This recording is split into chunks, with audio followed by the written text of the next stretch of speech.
underage marriage has been making headlines again, with more African countries banning the practice. Gambia and Tanzania are the latest to rule child marriage illegal. It now carries hefty prison sentences in both nations, but the practice remains pervasive on the continent. In Somalia, the Ministry of Women and Human Rights is pushing for new legislation that bans child marriage, but the move's been met with resistance from the Somali Religious Council. It's an issue in Nigeria as well, but recently the country's top religious leader, the Emir of Kano, spoke out against child marriages and advocated a ban. Well, it's an issue that many rights organizations have been focusing on. To get more perspective on that, we joined live from our Johannesburg studios by Dewa Mavinga from Human Rights Watch. Dewa, thanks for joining us. Just how much of a pervasive problem is underage marriage in Africa, and in which countries is it most prevalent?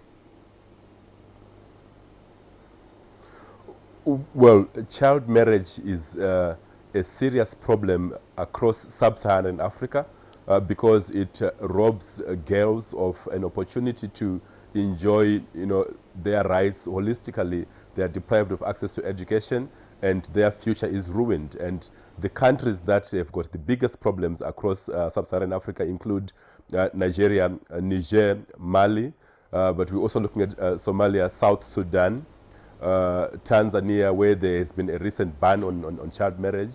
In Southern Africa, we are looking at Zambia, Malawi, Mozambique, and Zimbabwe.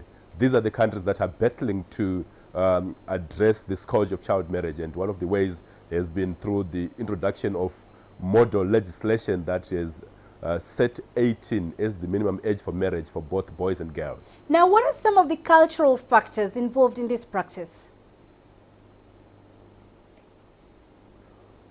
Well, key drivers for child marriage across sub-Saharan Africa have to do with poverty and a mistaken belief that marrying off a girl child would mean that there is one less mouth to feed in the family, and also the payment of the bride price, which is a practice common across Africa, is fueling child marriage because some parents in poverty believe that if they get the bride price, then it means they will be out of poverty, but that is not the case.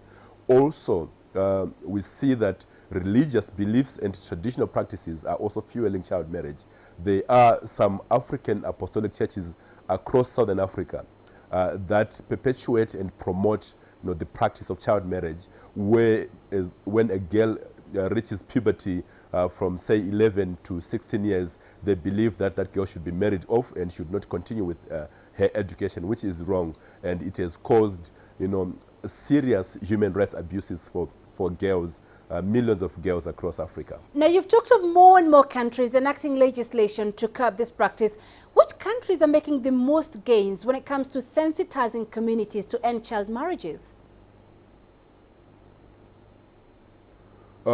What we have is that at a regional, continental level, the African Union has launched a campaign to end child marriage, and has appointed a goodwill ambassador on ending child marriage. And we have seen Southern African Development Community, SADC, now has developed through the SADC Parliamentary Forum a model legislation on ending child marriage. But in terms of campaigns, they are actually beginning. Recently, last November, Zambia hosted the first African conference on ending child marriage and on promoting the rights of children in Africa. So that is a good start. We have also seen that Zimbabwe launched the African Union campaign in July 2015. But more needs to be done to sensitize communities at local level, at community level, to ensure that there is broad support for the promotion of the rights of girls and for an end to this bad practice which kills the future for millions of children. Now, Dewa Mavinga joining us live from Johannesburg. Many thanks.